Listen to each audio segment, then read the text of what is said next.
tudo o que você precisa saber sobre esse acordo nuclear que envolve os Estados Unidos e a Arábia Saudita. Antes de dar sequência no vídeo, já peço para que você faça parte do canal e ative as notificações para receber mais vídeos como esse. Bom, pessoal, aqui nesse espaço, para quem me acompanha pelo Instagram, a gente vai ter um pouco mais de liberdade. Vou falar aqui sem cortes, sem edições, mandando a real para vocês, trazendo os meus questionamentos, os meus pontos de vista e também pedindo para que vocês participem nos comentários e tragam também o ponto de vista de vocês, para que a gente vá construindo aí uma rede de conhecimento, de verdade, né? Não só de entretenimento, aquela coisa no Instagram que a gente faz, que é legal também, mas aqui também agora pegar um pouco mais pesado em termos mais de conteúdos mais densos. E eu também entendo que fazendo esses vídeos por aqui, eu estou privilegiando quem gosta desse tipo de material e também o meu trabalho de não ter que fazer aqueles cortes, edições para tentar caber dentro da plataforma no Instagram ali nos 90 segundos, que é o mais recomendado que a plataforma entrega os conteúdos. Dito isso, esse acordo, né, que aconteceu entre os Estados Unidos e a Arábia Saudita é muito importante, gente, porque ele mexe em várias peças que estão na região e também em peças que não estão na região, mas que têm interesses diretos na região. Eu anotei aqui uma sequência para vocês de pontos que eu acho que é muito importante a gente ter atenção. O primeiro, a Arábia Saudita, como é que eu posso explicar isso de uma maneira bem simples para vocês? É a menina dos olhos da Arábia... A Arábia Saudita é a menina dos olhos dos Estados Unidos. Por que isso?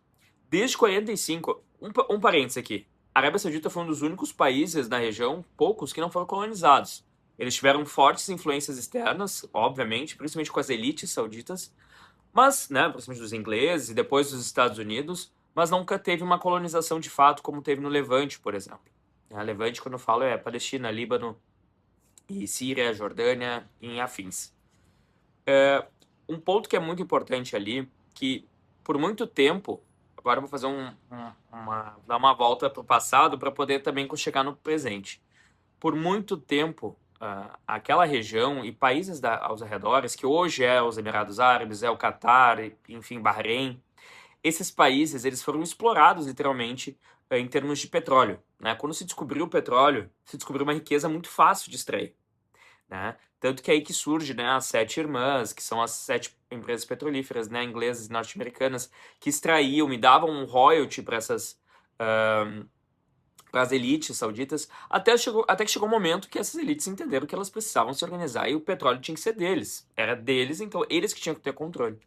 E aí que surge também a OPEP, nesse contexto que surge a OPEP. Então agora eu estou na década de 60, mas eu vou voltar, tá?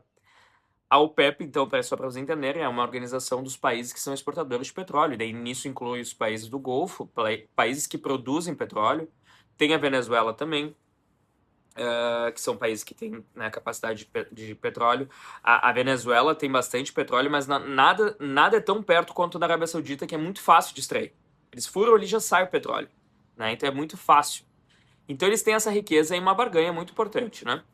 Só que em 45, quando a gente volta para 45 ali, os Estados Unidos garantiam, os Estados Unidos estavam se tornando uma superpotência no contexto de pós-Segunda Guerra Mundial, né, com o Plano Marshall, que eles emprestam dinheiro para a Europa e com esse empréstimo eles enriquecem e se tornam o que são hoje. É claro, teve outros fatores, mas isso foi um dos determinadores do que os Estados Unidos se tornou hoje, né? E tem esse ponto que envolve a Arábia Saudita, porque quando os Estados Unidos chegam lá, em 45, lá no canal de Suez, no Egito, tem uma imagem clássica que é o rei da Arábia Saudita e o presidente dos Estados Unidos conversando. Ali eles selam um pacto por segurança.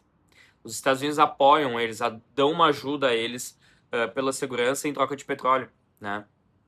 E daí a gente está falando de um contexto que a Inglaterra já não é mais aquela coisa, já está toda enfraquecida após a Segunda Guerra Mundial. Então, enfim. Então tem esse ponto que é muito importante também da gente se ater. Quando chega nessa questão que envolve ao petróleo, a união dos Estados Unidos com a Arábia Saudita, esse é o marco fundador que a gente pode caracterizar da aliança entre os Estados Unidos e a Arábia Saudita. Desde então, os Estados Unidos e a Arábia Saudita, eles têm uma das alianças mais duradouras no mundo, vamos dizer assim. Os Estados Unidos e a Arábia Saudita conseguiram construir uma relação e manteram ela, manteram até hoje, né? Estão mantendo ela muito bem construída. Naquela época, o Irã também era uma aliança dos Estados Unidos, né? Só que até em 79, quando teve a Revolução Islâmica, que daí romperam. Desde então, a Arábia Saudita e depois, quando chega a Israel, a construção do Estado de Israel, são as duas dois pontos de muita atenção dos Estados Unidos na região, né? E daí agora a gente chega no presente, tá? Esse acordo, ele tem algumas questões. A Arábia Saudita, ela tem para mim uma das políticas externas mais interessantes de se analisar, porque eles, ao mesmo tempo que eles têm uma aliança muito forte com os Estados Unidos, eles, por exemplo, se uniram no movimento dos países não alinhados. A Arábia Saudita se uniu no movimento dos países não alinhados durante a Guerra Fria, não tem nem para um lado nem para o outro. Então, eles sempre conseguiram jogar muito bem com os dois lados, porque eles têm esse poder de barganha, que era o petróleo. É o petróleo, né? Mas se a gente analisar num contexto de que tá tudo mudando, estão querendo tirar um pouco do petróleo para uma coisa mais natural e tudo mais, com menos danos à natureza, a Arábia Saudita precisa fazer movimentos inteligentes agora, né? E daí, nesse contexto, tem um outro fator.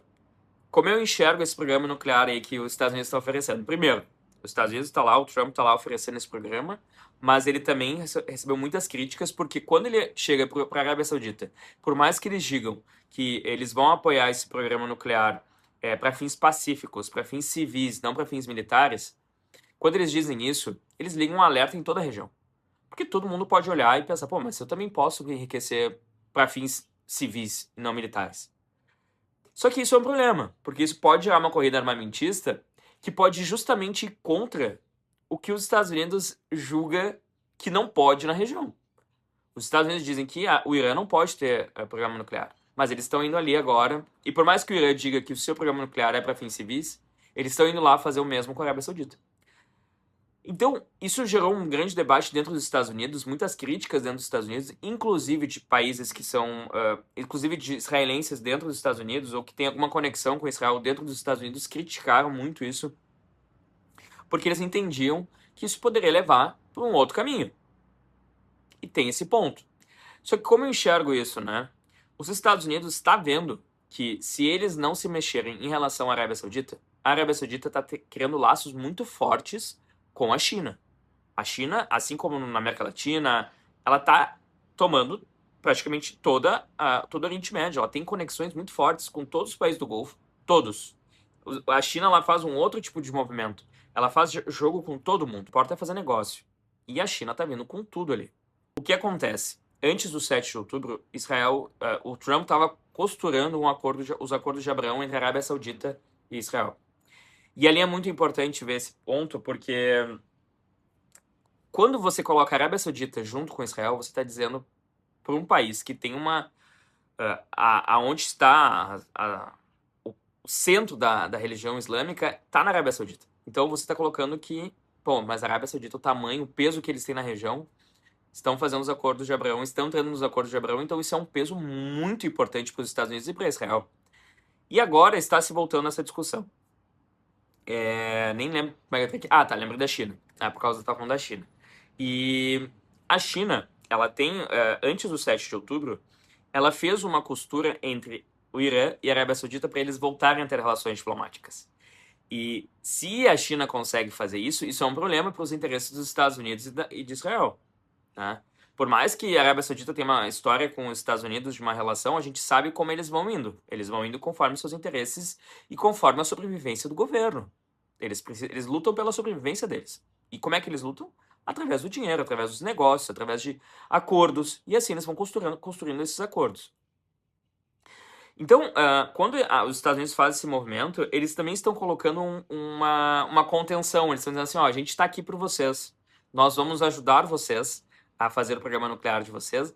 E daí, se vocês lerem lá, uma das condições é que se vá empresas norte-americanas ajudar a instalar esse programa nuclear na Arábia Saudita. Só que é interessante a gente ver isso porque o Mohammed bin Salman já falou que se o Irã desenvolver o programa nuclear deles, eles também vão desenvolver o programa nuclear deles. Só que se a China conseguisse, de fato, costurar um acordo entre os dois, será um grande problema para os interesses do Ocidente. Que tu ia colocar os dois maiores países que têm peso político na região juntos. E eles têm uma rivalidade sectária, né?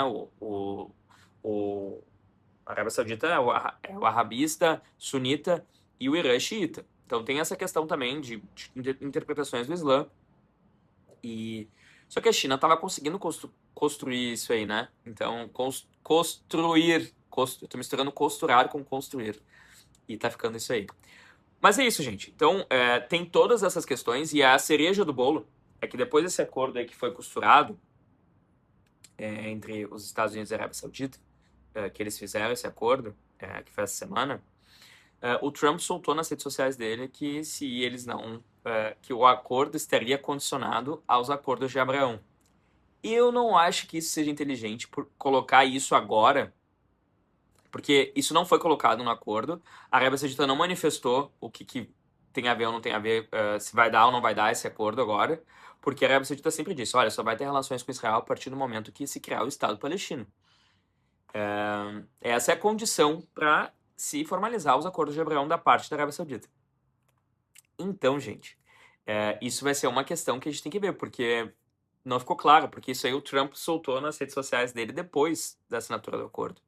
Então a gente não sabe o que vai acontecer. Não sabe se a Arábia Saudita vai voltar para trás, não sabe se a Arábia Saudita vai pedir esse apoio daqui a pouco para a China. A gente não sabe se daqui a pouco eles vão costurar um acordo que já tá vigente com o Paquistão, por exemplo. A Arábia Saudita tem falado com o Paquistão depois que aconteceu o ataque do... Depois que Israel atacou o Catar, não sei se vocês se recordam disso, que foi quando teve os líderes do Hamas estavam no Catar e Israel foi lá e atacou. Quando Israel atacou, meu Deus, o Catar juntou todos os países árabes e muçulmanos para um grande summit, né? Que eles chamaram todo mundo ali, vamos fazer um acordo, vamos falar sobre isso que aconteceu, que foi um problema, né? Só que o Catar, gente, é uma outra história que a gente deixa para outro dia. É um país bem interessante de se analisar, porque ao mesmo tempo que eles têm a maior base norte-americana na região, né, do mundo, uma das maiores, eles têm trânsito fácil com o Irã, têm trânsito fácil com os líderes do Hamas. Então tá aí nesse meio dessa bagunça também. Então, quando aconteceu isso, a gente viu que os Estados Unidos deu uma fraquejada e chamou o Netanyahu na Casa Branca e fez aquela ligação pro emir do Catar. Tamanha a importância do Catar, né, nesse contexto. Só trouxe aí para contextualizar a região. Então a gente tem que ver. O Catar não está nos acordos de Abraão. A Arábia Saudita é o maior desejo dos Estados Unidos, é colocar eles nos acordos de Abraão. Para quem não sabe, os acordos de Abraão é uma forma que o Trump usou, né? O Ibrahim em árabe, ele é o pai das 3 maiores religiões, né, monoteístas do mundo. E também, pegando entre os judeus e os muçulmanos, para ter uma relação entre os dois, né? O Ismael e o Isaac vêm de Abraão, né? Então, são filhos de Abraão. Então, eles trazem isso também, é uma coisa simbólica para tentar unir os dois lados, os dois governos. Só que essa questão de Gaza é um ponto muito importante. Se a Arábia Saudita entrar no acordo de Abraão agora, sem alguma pretensão de se construir o Estado palestino, isso vai ser uma traição muito grande para a região. A região vai olhar a Arábia Saudita como um pária, no sentido assim, pô, vocês têm o símbolo do Islã e vocês estão aceitando o que está acontecendo na Palestina sem uma condição de se construir o Estado palestino?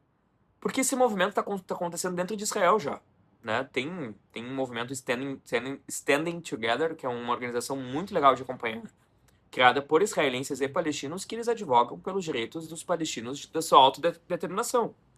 Então, você vai negociar com esse atual governo de Israel? Tem alguma diferença? Vai mudar? Eu acho que simbolicamente é uma mensagem que você está passando para a região de que você não tem capacidade de ser uma liderança árabe muçulmana. E isso é um problema porque daí o Irã vai pegar isso para si. Já pega, né? O Irã já pega essas pautas do Líbano, pautas da independência da Palestina, até sua autodeterminação na Palestina. Então, tu já vai construir uma animosidade que talvez não é interessante. E eu acho que o Mohammed bin Salman não quer isso. Então, eu não sei se essa condição que eles estão colocando é interessante. Os Estados Unidos colocou depois, o Trump colocou. Eu não sei se o Trump falou aquilo só para dar uma agradada também no âmbito doméstico, porque teve muita crítica quando ele fez esse acordo agora, porque eles falaram justamente sobre uma corrida armamentista e me pareceu que aquilo foi uma resposta. Não, pessoal, nós estamos fazendo um negócio, mas é para que dê um outro negócio, que também tenha uma condição de que se tenha uma relação entre a Arábia Saudita e Israel. E daí pode ser que isso dê uma tranquilizada nos críticos, né? Pô, mas imagina a Arábia Saudita começar a ter relações com Israel, isso é muito importante. Então é isso. A gente tem que acompanhar se o Mohammed bin Salman vai voltar para trás, se ele vai buscar esse apoio em outro lugar, na China, no Paquistão. Lembrei por que eu falei do Catar. Porque depois que teve o ataque no Catar, a Arábia Saudita se sentiu ameaçada de o Irã, daqui a pouco atacar a Arábia Saudita, ou até Israel, ou alguma coisa acontecer. E foi lá no Paquistão buscar acordos, fazer acordos com uma potência nuclear, que é o Paquistão. A Turquia também entrou nesses acordos. Então, a Arábia Saudita está fazendo acordos de segurança aí com um monte de gente. Por mais que eles digam que esse programa nuclear seja para fins de energia, porque eles estão reduzindo a questão da dependência do petróleo, eles querem outros tipos de energia. Por mais que seja para fins civis, que é como eles têm dito, a Arábia Saudita pode ter esse efeito aí que pode levar para outro caminho. Então, é isso, gente. Por hoje é isso, quase 18 minutos de vídeo. Não irei conseguir fazer isso no feed. Eu ia ter que fazer 3, 4, 5, 6 vídeos para conseguir falar isso. Foi assim, a gente vai melhorando. Foi um pouco. Eu poderia ter sido um pouco mais direto em alguns pontos aqui, já fazendo minhas autocríticas. Mas nos próximos vídeos vou melhorando aí pra gente construir um negócio também que seja interessante, mas também que não tome tanto tempo de vocês, né? E é isso. De novo, peço para que faça parte do canal, curte o vídeo, comenta, traz aí as dúvidas, os questionamentos pra gente debater, tá bem? É isso. Valeu!